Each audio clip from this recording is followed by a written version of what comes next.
Welcome back, everyone. This is part 3 of my interview with none other than our Executive Chairman, Dato Sri Vijay. Let's dive right in, shall we?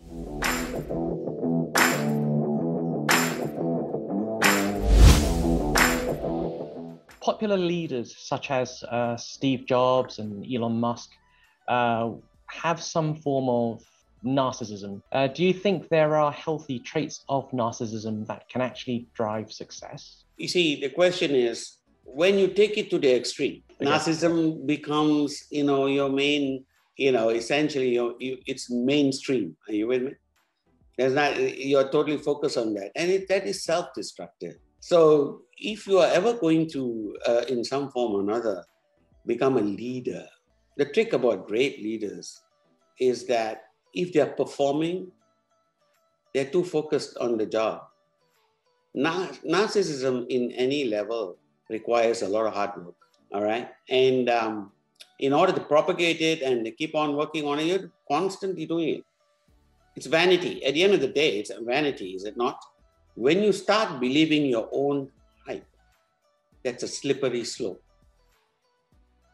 And the only way is down. So every one of us need to actually have a habit or a practice or a balance whereby we adjust ourselves regularly. Are you with me? What would you do if you had a high-performing manager who has a reputation of being toxic to a degree, and this is affecting their team's morale? How important is team morale to the company if they are in fact delivering, the team is actually delivering, but the morale is low?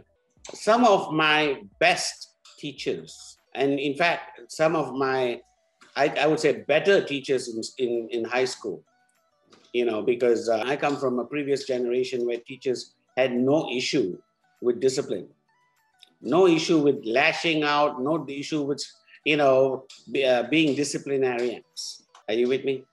So some of them were not liked. In fact, I would go as far as to say they were hated. And yet, they are the ones who pushed me to perform the best possible results of my school career in that particular subject. Mm-hmm. Are you with me? So I'm not saying that the manager who is creating this low morale is doing that. Maybe he's not. But my question to you, it depends who's asking this question. If it is a subordinate asking me this question, my answer to him is, buddy, if you can survive this, you can survive anything. I don't really have too much sympathy for this. This high morale, low morale. Bosses come, bosses go also. Mm-hmm.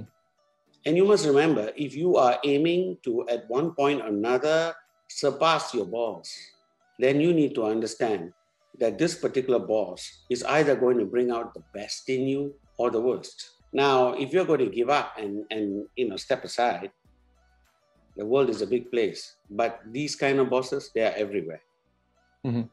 If you don't know how to survive this one, how do you think you're going to cope the next time around? So the next question I have, was there a time in your career where you experienced such a toxic environment that you knew you had to quit or leave that role?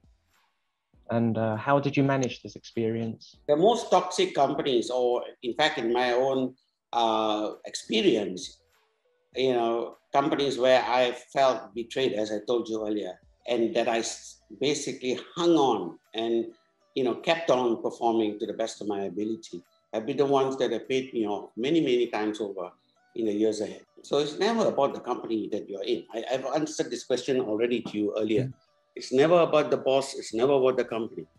It's about you. It doesn't matter how toxic the company is. It doesn't matter how toxic the boss is. You just need to be better. Right. Thank you so much for that. It was very insightful. It seems that's all the time I have with you. With that, thank you so much for your time and for giving me this incredible opportunity, Dato Sri. It's been a pleasure talking to you, and it's truly been an engaging session. To our audience, thank you for tuning in to In the Sphere with Vijay Eswaran. Remember to connect to Vijay Eswaran on social media, and don't forget to like, share, and subscribe to his channel. Thank you very much, and we'll see you next time.